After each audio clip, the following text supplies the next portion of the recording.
What's up, everybody, and welcome to the next episode of Retro Rewind, where we're going to talk about Godzilla 1954. You gotta work on that drum roll. You don't give us any type of warning, any type of we're gonna be doing this. You're just like, I'm gonna just start doing stuff, and you guys are just gonna go with the flow. Look at me like, no, we're not gonna go with the flow. We're gonna look at you like idiot. You're gonna look like an idiot either way. Because you're an idiot. So there we go. And with that, with the intro out of the way, let's talk about Godzilla 1954. The first thing I want to talk about is I didn't know Toho was a thing in 1954. That kind of threw me off. I didn't know because like the first intro screen just had Toho on it. Like I didn't know Toho animation started that early. Oh, I'm not gonna lie to you. I saw a bunch of Japanese symbols with no subtitle, and I'm not even looking at my screen yet until I hear sounds, because I didn't even know if I found a correctly subbed version. So I went, let's hope this is it, because I didn't watch it on HBO. I watched it off the power of the internet, because it's an old movie and it's got to be somewhere free on the internet. So I'm sitting there like this, play, and I'm like, oh, all this is in Japanese? I don't know kanji, baby.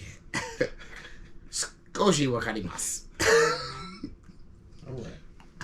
I read at the end that they had lost the original manuscript, but that was actually because I had it in my attic, so I just hooked it up to my projector and I played it straight from there. All right. Okay. I wanted to ask, did you guys see Godzilla -1, the one that came out? Yes. I have loved it. Okay, because I'm like the original movie -1 was very, I want to say not necessarily a copy and paste, but it's very, very, very heavily inspired by the original one. And I knew that. Yeah, I knew that, but I had never seen the original one, so I did it in reverse order. I didn't see. I mean, same. Yeah, I knew that. Okay. But then, like after watching the movie, like I knew that from reading it, but like after watching the movie, you can really see it. I did like how they took out certain points of the movie in -1 that were in the original. You know what I mean? Like the scientists, you know what I'm saying? Like all that. Like there's a lot of things that were out, and then they did enough changing of other things that it felt, you know what I'm saying? I think like it felt like it felt like its own thing. It didn't feel like, you could tell it was it felt more inspired than as a copy paste. Yeah, I think that's what I'm saying, saying, because they definitely put it into modern. They put it more into modern times too, with like the technology and stuff. Yeah, and like I'm like so my comparison would be like watching a Superman movie or watching any of the Spider-Man movies that came out. They were copy and paste pretty much. You know what I'm saying? Like the first ones, at least. You know, like even with the 3 trilogies that came out, Tom Holland, you know, Andrew, and then Toby. You know what I'm saying? Like it felt like the first movies almost felt like a copy and paste. Yeah, because the origin story, you can't really. You don't have much wiggle room with Yes, but this was an origin of Godzilla. Like they were going to find Godzilla, like because there was something happening. They were trying to find it, and it was way different in the way that it was doing it. You know what I'm saying? That it felt like an inspired, but not a just direct. Yes. No, I agree. I agree with that wholeheartedly. So what was your how'd you feel about the movie? Just overall takes on the movie. I'm surprised that it spawned the legacy that it did. Not because it was bad, but because the legacy is so much different from the original movie. The original movie felt like it was an anti-war movie. Yeah, they were very, very open about that. And it also had some surprising talk about tradition. Because apparently Godzilla and the tradition of basically the monster on the mountaintop, you know, the mountaintop god that they would sacrifice people to. They even made a mention of that in there. That was a callback to Japanese traditional beliefs. And Godzilla was a showing of how modern technology collided with that and created a tragedy. And I felt like this movie was very open and shut. It told its story, and I didn't see where they could go from there. And I wish I had done a little bit more research. One line they said. And I'm going to say this for everyone to know. This man who didn't finish his homework, if he had finished his homework in time, he wouldn't be here with us to distract him when the line happened. Go ahead, Mark. Tell him the line. Go ahead. I had 8 minutes remaining, and yes, I did see the line where there may be another created in the future if nuclear testing doesn't. That was it. That was it. That's it. Right that there. Was it. That was it. But here's the thing. I've only seen 2 Godzilla movies. One was this 1954 one, and then the next one was Godzilla 2000. You didn't see Godzilla and Nope. King Kong? Or Godzilla 2014? I saw Godzilla versus Superman. Okay. Yeah. Well, what I was gonna say about the legacy of Godzilla is each one of these every Godzilla movie more or less takes a piece of this movie and like expands on it. But like none of the movies take like -1. I say -1 took like that version of Godzilla and used that version of Godzilla and then took it in their own way. But every other Godzilla that's come out, they take a piece of Godzilla and just ramp that shit up to 100. Like the 2014 Godzilla just took Godzilla and gave him superpowers. They just took everything Godzilla can do and just ramped that shit up to 11 and was like, this is what he can do now. Also, don't forget about that asexual reproduction. We're about to have all these baby Godzillas. Don't worry about it. We're not even going to talk about Godzilla 2000. The Iguanodon Godzilla. Godzilla Don. Yeah. We're going to sweep that under. When I say a legacy, basically I'm talking about kaiju boxing. Where how it became kaiju boxing? How it became kaiju boxing. I'm surprised that Godzilla 1954 turned into that. And I did want to do some research. Like, I want to see how did they go from this to Rampage? Because of the next movie, because they start bringing in more monsters. Yeah, isn't the second one the King of Monsters or something? The third one. The third one is the King of Monsters in 1956, and that one is the second highest rated. I'm not the second highest rated, but that was. So it's built into, they call them different eras. So the Shoho era, which has been the first era of Godzilla. The direct sequels are Godzilla Raids Again, and Godzilla King of Monsters. And Godzilla King of Monsters would have been the first one I think another monster was in. Double checking that right now. Looking at Godzilla Raids Again to see. Because I feel like what would have happened was that the first one came out, which was, their anti-war campaign. And then the bringing it back in the second time would be like, because, World War II, like, war was still happening. But then I feel like the third one, it was like, now that we're past the war, we created this entity, I felt like there was them going, let's expand on it. We can make it a hero for the people now. Yeah, that's and I feel like that's kind of what it became, because if you're taking this so-called god that people, were fearing and made it into now, and then you change the directives. Like if you just say, hey, this is a god that we all feared, we were sacrificing people to, instead of it was a god that is offering protection. Fair enough. I mean, even Darth Vader became a good guy at the end. Yeah. But I feel like if they were to just, like, you know what I mean? Like if you made it to, it was a being that was protecting you, then you need something for that protector to fight. Because if he spawns into actuality, then he needs to fight something. And therefore your first monster was probably to represent something that you would want this god to fight for. Yeah, it feels a lot like the Incredible Hulk. Yeah. Where it's like, it's a force of nature. Mm-hmm. You're not quite sure if it's on your side or not. I guess the answer is like, yes. And, again. And like you said, you need a match, and you need a worthy opponent. And I guess after King of Monsters, they just... No, it was actually Raids. It was Raids Again. The second monster came in. Raids Again, and it just been a monster boxing match after that.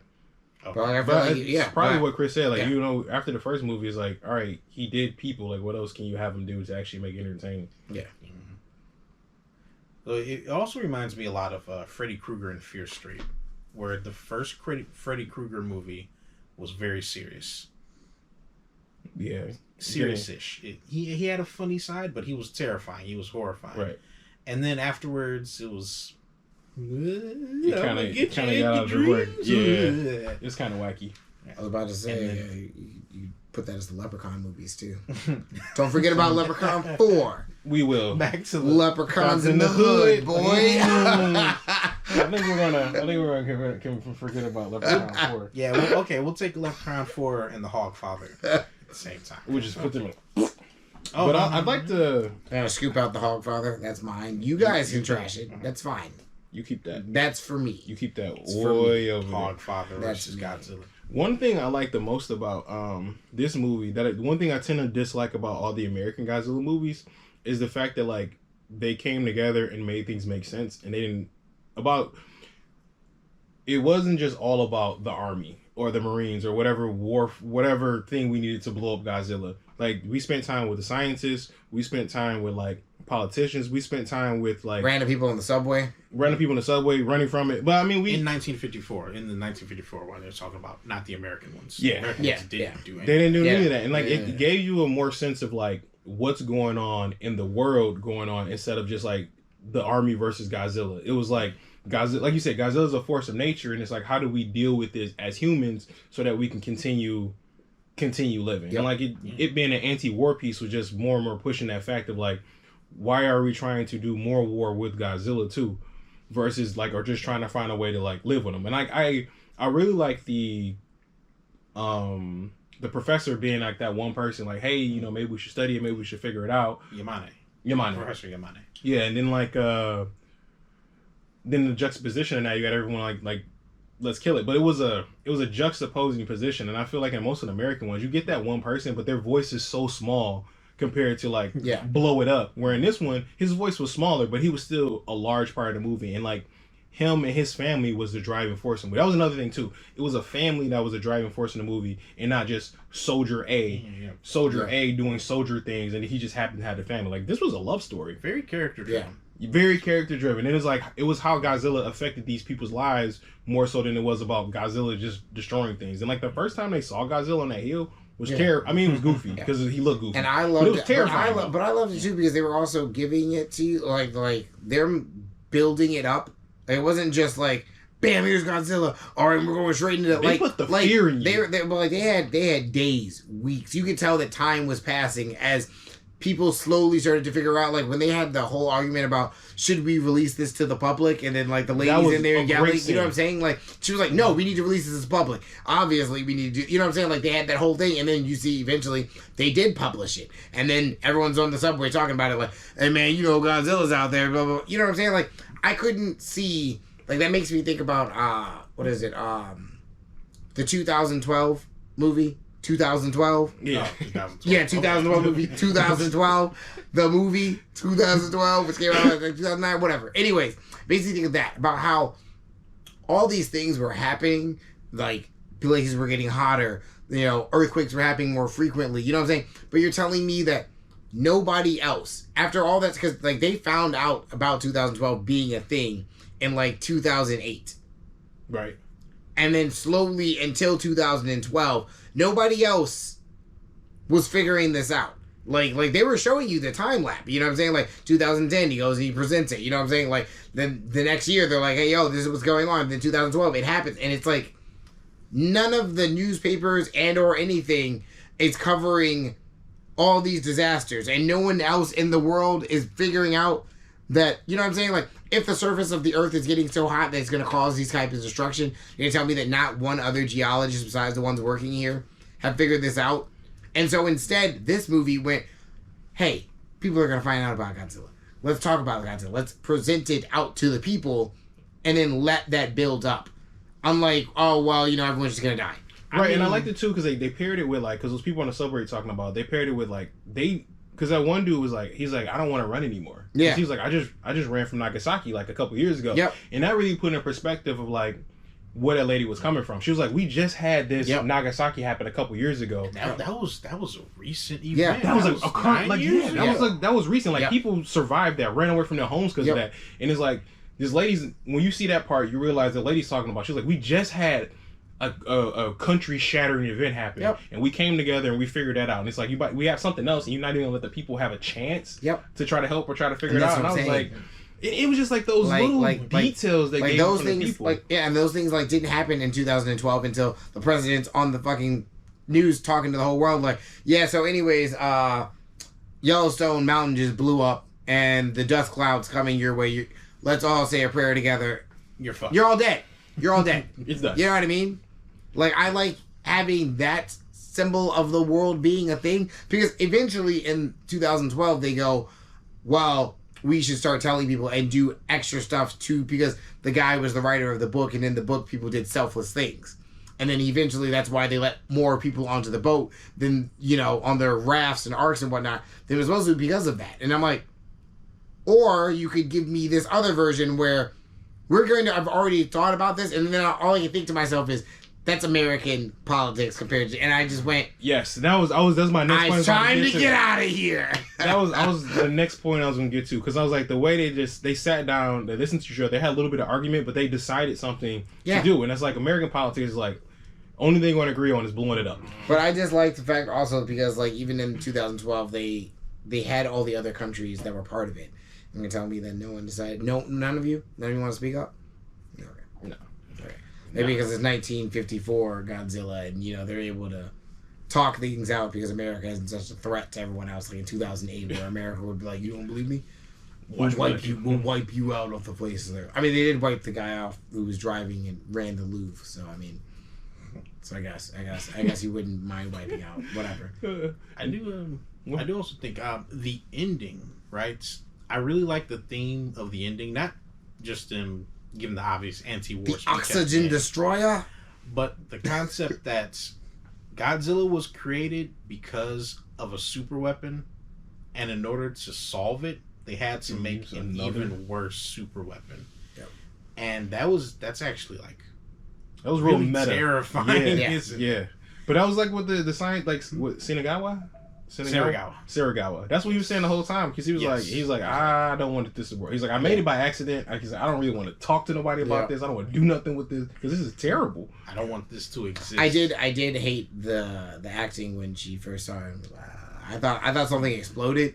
Yeah, I thought something exploded in the tank, but then I didn't see water, so I was really confused. I was gonna say the acting in it was like the actual voice acting, them speaking to each other. Yeah. Was really good, but like sometimes they were physical acting, they were a little bit over dramatic. Yeah. My favorite thing was watching the toy model sets. Oh, come on, those toy cars! My thing is, okay, so like I know it sounds like I'm being an ass, but I meant like genuinely for being 1954, knowing that we can't do these things. You know what I'm saying? I know what you mean. Like I'm looking at these little like model sets that I know they're destroying. You know what I'm saying? Like they got all like that's a lot of effort if you ask me. Because they look legit. Because when you got some of those car scenes where you see the car and you got the camera in the car and the car flips over real quick, it's like I know what it is, but I didn't know. Like if I didn't know, like if I was thinking like if I didn't have the technology today, if this is my first time seeing this movie, I wouldn't have realized it off rip. No, you know what I'm saying? I would have been like, it was shot very well. Yeah, I like the angles that they did in this movie. They did good work. And I like the going back a little bit. Like I like the first like 30 minutes of the movie before you see Godzilla, and you just hear about what he's done. And like people are talking about it, and then you're interviewing the one dude, and he was like, "I think it's alive." And they're like, "What? Why would you think it's alive?" He's like, "Because the way it's moving and stuff." He's like, "I don't want to say nothing because it's kind of crazy." But then it's like then they we're missing this, and then he's like, "You know what? I just should have said anything to you people because you wouldn't believe me." And I was just like the acting was great. Yeah. And then, like, you flash forward, and it's like, oh, this boat's down, this boat's down, this boat's down, and it's like, this is a path. And everyone's like, wait a minute, let's figure this out. Yeah. And also, you got to remember, this was before Godzilla, and by that I mean like us knowing about Godzilla, King of the Monsters, everything that it can do. Yep. That might be like us knowing about the Matrix. Yeah. Because we saw the Matrix. Right. But right before you saw the Matrix. And you just hear them talking about the Matrix, and you don't know what the Matrix is. Yep. And then when you find out about the Matrix, that was actually really poignant. Yeah. Like hearing about Gojira, and boats are disappearing, shit's exploding, the seas are burning. How the boats were blowing up originally. I'm wondering if that's like Godzilla first activating, and because he wasn't nuclear using breath. He wasn't the same shit that he used my thing was he was underwater the whole time, so he wasn't like I was like, were you just randomly shooting nuclear breath he upward? was just swimming and like the spike, like he didn't know he literally Godzilla was just swimming, spikes on the back. Boom. No, but those boats were blowing up, and there was that bubbling water thing. So I was like, was he? And I'm thinking to myself, was he like? I'm thinking maybe he was originally deep. You know how they said there was a subterranean thing? I think he was breathing to get out of that thing. And that's why all the boats kept going to the rescue spot. There's just that circle, and that's why they kept blowing up there. Here's a, I guess, spoiler. For some reason, Godzilla doesn't need to breathe. because you remember it's Godzilla. a half aquatic lizard, so Yeah, well, that's what they said. They said that he was probably from between that time, from when things were there and things were on the ocean. So he's the gap. which is why they brought up the Bigfoot. Yeah, which made sense. And I went. You guys are actually doing, and it was like a lot of work. I was very surprised on like the story, like how well the stories were stitched together. Because like some old movies I think about, and it's like you have these big gaps in the plot. You mean movies from like 2 years ago? You say old movies. Yeah, I'm talking recent. You're right. Fair play. Yeah, but I guess that's the difference between bad movies. Like and good movies, I'm just saying, like even recent movies, they be doing shit, and I just be like, yeah, they be doing stuff, and I'm like, I guess part of me when we go into watching these movies, I don't necessarily expect them to be bad, but I expect like certain things, certain luxuries that I'm used to from better movies now. I just don't expect them to be back in the day. Okay. And then it's like seeing them is like just surprising that like, you know, it worked. It just like, you guys put the effort in. Like the transitions were well. Like you talking about the toy cars, man. Mm-hmm. Dang, Mark, you can't just say, "Oh, I didn't expect you, damn stone men." You cave people. That's not what I said. To be able to that's work not what I said. Sir, that's not what I said. No, I didn't know. Did you have to roll up your Flintstones little camera bird in order to get it to start recording something for you? Huh? It's just like I was more talking about the plot development and like that aspect of it, and not the camera work. Did you have to learn how to make it a circle first? Were you working with square wheels back then? Wow, I'm surprised it took enough time off of your sun worship and human sacrifices to do a little bit of cinema. You can't go about saying that in 2025, Mark. That ain't cool. Go on, please. Are you off your soapbox now? Okay.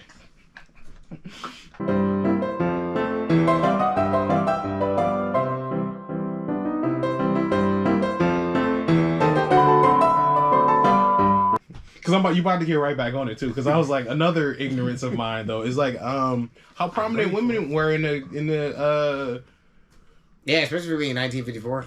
Being 1954, and like, I don't know who... Like that scene again when they were arguing back and forth, and he looked at her and told her to shut up. I thought things were about to get bad, nasty. I did. And I was like, bro, the way I clutched my pearls when he looked at me, was like, shut up. I was like, oh no, it's about to get nasty. And then I went, this isn't America. I was confused about what was actually happening. I thought that was a town meeting or not. It seemed like higher than a town meeting. That's what I'm saying. What was I that? feel like it was a political town meeting, so to speak. Like all the important people in politics. And then I feel like regular people could also be there. Yeah, that was the part that confused me. I was like, are they press or are they like? Because like the press was there, there were other people there. You know what I mean? I feel like it was. I think it was like because if you notice, like almost all the ladies were together too. Mm-hmm. I felt like it was broken up into groups. Well, those might have been the wives of the people that passed already. Because that would make the most sense. Because you said that the way that it was broken up into groups is all the ladies were all in one together, spot, all in one spot. Then there was all the reporters because afterwards all of them that one group all ran up to the front to take the pictures. You know, to take all the pictures and everything. I feel like it was broken up into groups. I'm not. You know, like, it's probably the wise. I didn't think about what group they would be, but it felt I could see that it was. Because a dynamic. Because the scientists over there, the reporters there, the politicians. Because that dude was obviously sitting in front of all the politicians, which was a group of all dudes. Exactly. That makes sense. And you got the wives over there in the corner, which I'm guessing you have to feel like you got to let them in on it because they need to know what happened to their husbands and brothers and cousins and whoever else was there. But like, it was just really well put together, like from start to finish. And Godzilla was the way they built Godzilla up before we got to him, and then after seeing him, he was terrifying. Yeah, and my thing about Godzilla too was like I'm not used to Godzilla murdering people. Yeah. So that was you know what I'm saying? Like I'm not because I remember. Well, not used to Godzilla just being a wild animal. Well, yeah, because I can't remember if it was a rule that they made for Godzilla. But they didn't want to see him murdering people like that. He did basically become tokusatsu eventually, didn't he? So they would have to do something like that. Yeah, because you know what I'm saying? Like, because like in the newer ones, that's why Godzilla in like the King Kong movies, that's why he's not killing anybody. You know what I'm saying? Like, he's just fighting the giant monster, then going back to sleep. You don't see him just destroying buildings and whatnot, and, like, he's not getting shot. You know what I mean? Yeah. Like, it's not a thing. They wrote that into the story, too. Yeah. A lot about him being, not necessarily a protector, but, like, he knows that, like, everything that is like him needs to be down there. Yeah. And if you're not down there with me, I need to put you back down there with me. Exactly. You know what I'm saying? Like, so, like, actually seeing him atomic breath people and blow things up, I was like, oh, I forgot you could kill. But it must not look enough like Superman. because even in -1, you know what I'm saying? Like, when that one though, there's a difference, because if I feel like I feel like maybe I think it's just because the, I guess, animation quality, your live sub puppet things couldn't be as grossly terrifying as Godzilla -1. Yeah. Is the only reason it wasn't like that. Because that was a feral animal. That had rabies. That was an absolute feral animal in -1. I'm watching that. By the way, to let you know, when I went to go see -1, it was at theaters, right? I didn't realize that it was out because my mom and my brother wanted to watch it. They told me, yeah, it's a re-showing. So I'm thinking it was an old movie. Yeah, I mean, fair play if you heard that. Yeah. Yes, they're saying it's a re-showing, and I'm thinking, you know, sometimes you put, like, there was a person watching Twilight Eclipse, you know what I'm saying, at the movie. So I'm thinking it's an old movie that they wanted to go see. Oh, you thought you was watching this one. I'm thinking I'm watching an old one. We go in. They had me watch the black and white version. I didn't realize this movie was new. Wait, black and white version? -1 has a black and white version. Yo, that's cool. I didn't know that. That's so dope. I watched the whole movie, and I'm like, look at how the movie ends, and they're like, so what did you think? They had that technology back then? And my family was like, what? Are you stupid? Are you stupid? And I'm like, yo, no, I need you to understand what we just watched. And they're like, no, Chris, it was inspired by, it's a remake. Say less. Okay, so I watched Godzilla -1 in the movie theaters, black and white. There's only 4 other people in the theater besides my family. I'm thinking I'm watching an old movie. You thought you were watching 1954. I'm watching this feral animal go absolute dog shit crazy. I'm like, what am I watching? What am I watching? Shit. Another highlight I want to put for the 1954 one, though, is the spikes. When he did the atomic breath and he lit up his spikes. Yes. I was like, I don't know how y'all did that. I didn't think that was going to be a thing. That was dope. That's because at first, so the first time he breathed out, right? And also super funny because I could see the thing sticking out of its mouth. Hilarious. But it's fine. It's a tubular tongue. Yeah, you know what I mean? But it's like an anteater. You know, I can see it, but, you know, it's okay. Because, you know, that's back in the day. But anyway, when he first did it, I couldn't tell he was using the atomic breath. I thought he was breathing out. He was melting the fence. Yeah, so the fence and those poles. Yeah, I mean the electrical things. At first, because it turned all white, and you know, I thought he was freezing stuff. And I went, then I saw it start melting, and I went, okay, no, he's melting stuff. And I went, well, it's probably not the atomic breath. And then his tail started going, and I went, I'm gonna shut up and watch the damn movie. That's something funny about radioactive stuff is that in fiction we have this view of glowing green shit. Yeah. But in reality, radioactive stuff looks so fucking normal. It's just like, oh yeah. And I liked how they had the little radioactive detector everywhere they went. Dude, every time they had one, I just kept looking at my dude wearing like I'm like, all right, one, it's 1954, so I'm like, I know you don't have the correct equipment, but I'm like, bro, they don't have the knowledge. Yeah. I'm like, oh no. I didn't like how they also said to you, hey, get back from this area. It's actually radioactive. These footprints, they're radioactive. And they move like 2 steps. Yep. And then I felt like they were doing like the trilobite. Yeah, I was screaming out like, oh yeah, sure, just no gloves, no nothing. And then, but I loved how they yelled at him about that. They were like, you shouldn't have done that. Fucking did it again. Yeah. No, and he just put it down real quick, and I was like, oh yeah, no, if you do it real quick, it's already too late. You can outspeed the gamma particles. Yes. Yeah. That's right. But like I was also loving like because even I'm not sure if they actually knew how to use those things and whatnot, but they made it look realistic. Like when they were doing the very end, and it was like the submarine part, and like they're like, we're trying to find him using the thing, and like, he's going over it, and then like you see a big button that says reset, and he's like, And he puts it back down. I was like, shit, man, you making that shit look official to Hey, me. it look legit, bro. Like, I don't know. I was like, 1954, y'all making that shit look a lot more official than I've seen in other things. Dang, where man, it's you out there where they calling were cavemen again? I'm just saying Whoa. that in nowadays, because we have certain technology, you'll always see people just do like this. Yeah, because I'm talking on the magical thing that can communicate to everyone at the same time. But I didn't even see you put that on. You know what I mean? Yeah. Talking about plot holes.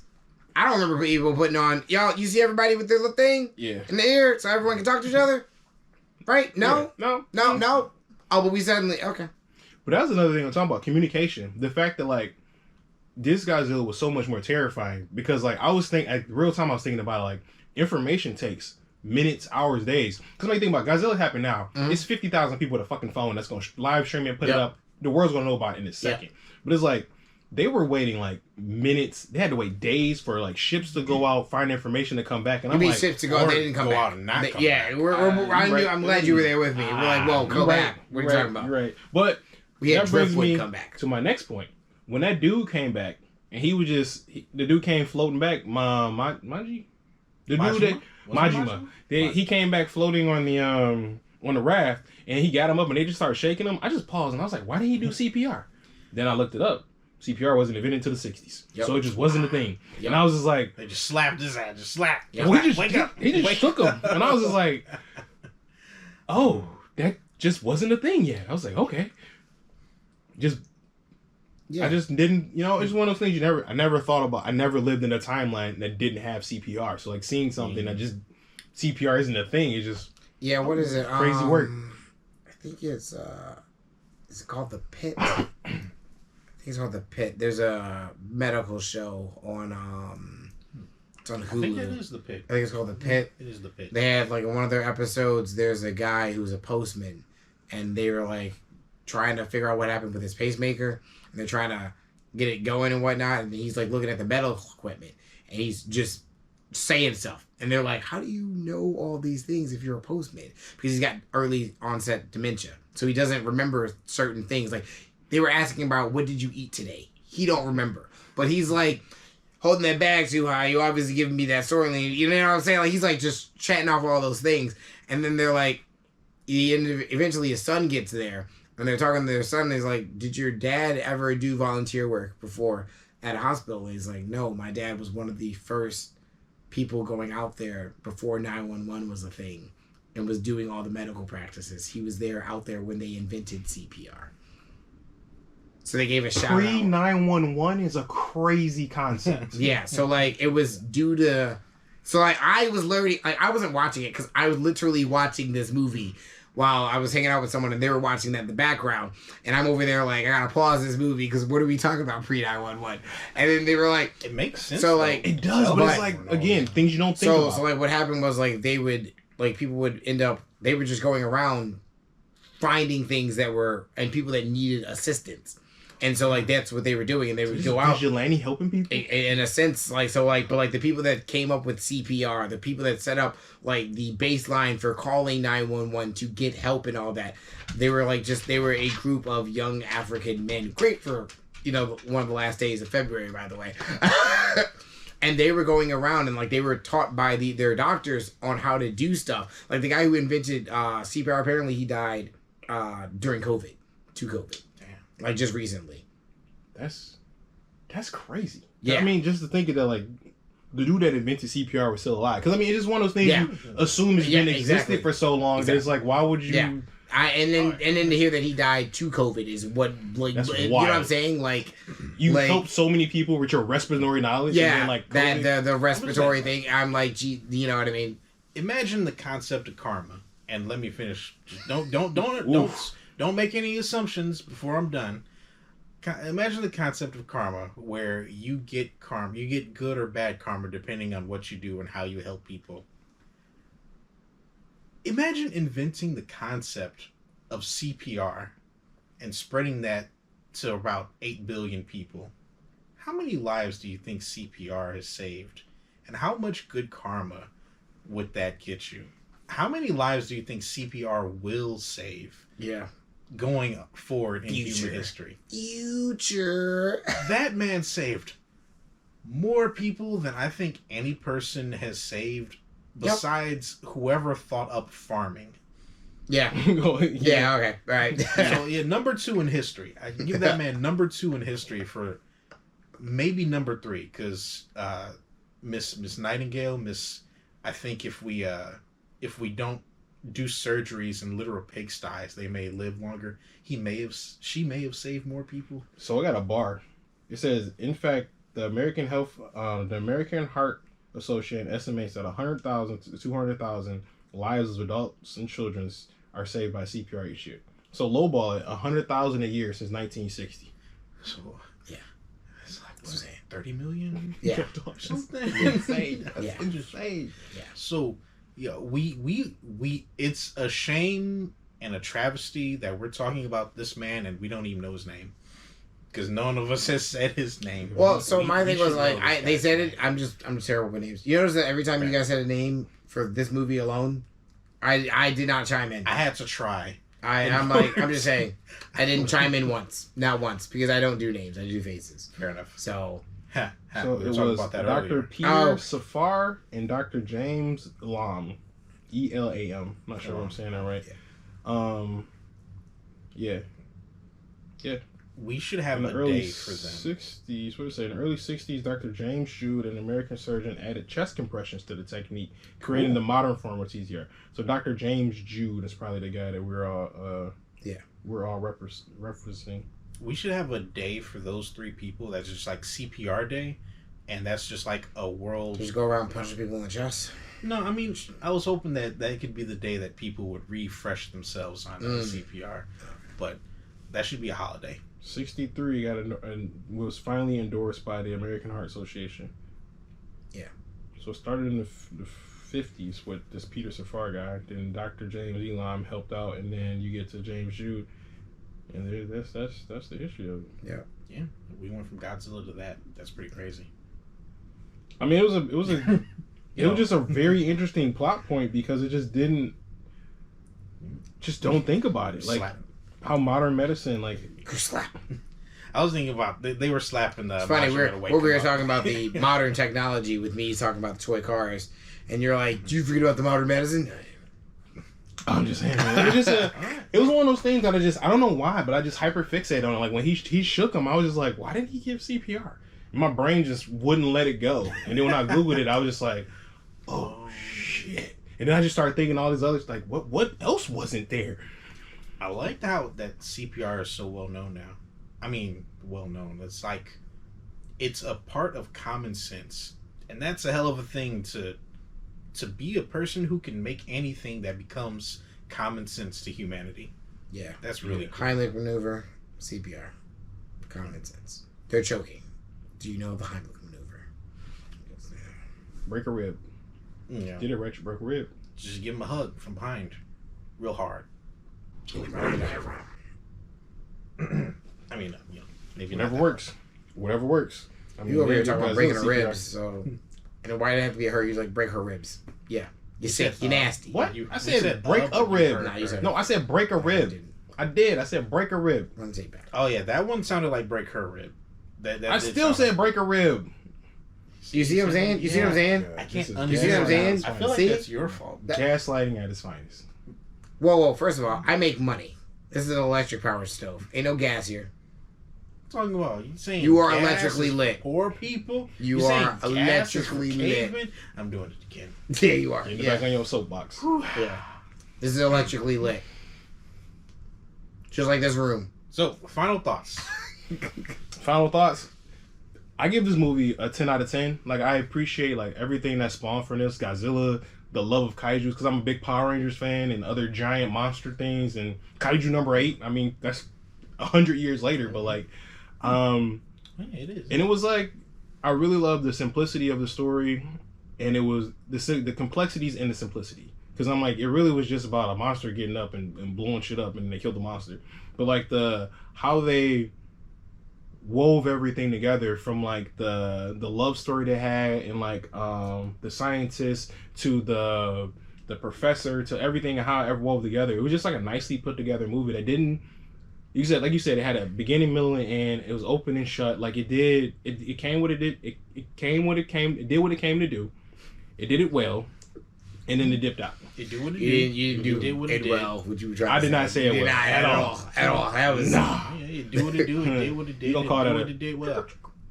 remix. Nickname him Eric. I liked it as an anti-war film. It was very poignant. It spoke on... It didn't beat you over the head with it until the end. But it spoke on super weapons spawning worse super weapons. And that is exactly what happened in the years following. And I feel like it created two legacies. One, kaiju boxing. It would eventually create. That's not really the legacy that it was aiming for. But it did make a second legacy with the anti-war statements, and I think that second legacy is something I could really respect. I enjoyed the movie. Wait, you don't respect kaiju boxing then? I respect it because you said the second one I can really respect, which made it sound like the first one. I took it as you respect it more. I respected Godzilla slapping down Superman with a hyper beam. That was my favorite part of Godzilla. Period. Favorite part of Godzilla's lore. I should put a picture up right here. It's how fucked up Superman was after that. He has never looked worse. Even when he died, he had more dignity than when Godzilla, King of Monsters, looked at him and said, so "Boy, funny. Sit down." That's so funny. To be disrespected by Godzilla like that is crazy. I mean, King Kong did it too, though. So it is what it is. Oh yeah, King Kong was in there too. In the Godzilla vs Superman thing, King Kong was in there too. It makes sense. They were very respectable about the power scaling, but I'm not going to talk about that because we're talking about final thoughts about Godzilla 1954. And like I said, I respect the second legacy that it spawned as an anti-war, anti-nuclear mischief film. And yeah, that. Oh, it was great. I give it a 10 out of 10. Yeah, I thought like just the storytelling in it alone was good enough for me. You know what I mean? Like they could have. I feel like.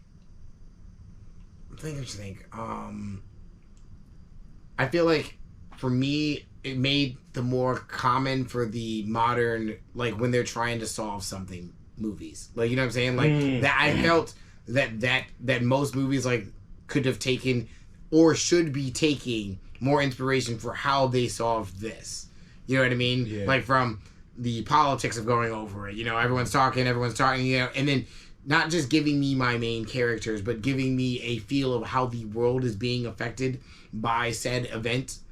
You know what I mean? Yeah. Like, I feel like being able to see those things was the true highlight of the movie. You know what I mean? Like, getting to see Godzilla. I feel like this movie really wasn't even about Godzilla. It was like, this is a result of the message. Yes, you know what I'm saying? Yeah. Was about the anti-war. And that's why I think, like, in the second movie, that's why there was a more focus on Godzilla. And that's why they're doing probably the monster fights and everything. Because then they're going to make it more of it's actually a Godzilla and not just a politically driven movie.